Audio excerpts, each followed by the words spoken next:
With new election polls coming out almost every week, we're pulling back the curtain on what goes into presidential polling at CBS News. A lot has changed over the years. People always wonder how they work, how you can talk to some people and understand the nation. Natalie Brand talks to CBS's elections director about how these polls work.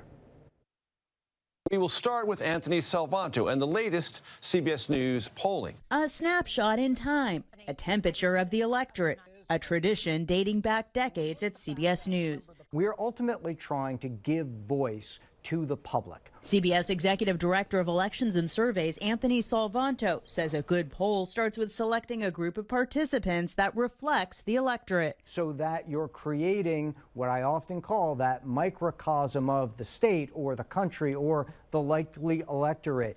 It's not the same as people just gathering on a social media feed and weighing in their opinions. CBS News works with partner YouGov's national and state panels to invite people across ages, gender, race, and education.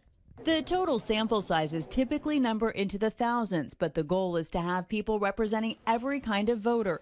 They answer questions Salvanto himself carefully writes to offer all viewpoints. And in the digital age, pollsters want to meet people where they are. If they're connected online, they're using smartphones, they're using the internet, of course, then they can take the survey that way. Once invited to take the survey, then they can log on, connect securely, and answer the questions in front of them. The data is analyzed and CBS calculates who's likely to turn out. But Salvanto reminds people to pay close attention to the margin of error. We are, after all, talking about people's behavior here, and no one can perfectly predict that, but we do a pretty good job of getting you in a range.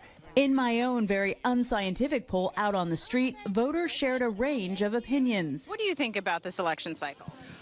Ooh, the most exciting of my life. So much divisiveness, just too turbulent. But they all agreed the poll that matters the most will be the one on Election Day. Given all the focus on the 7 battleground states, including Wisconsin, that'll decide the election, those are the states to pay extra close attention to the polls to.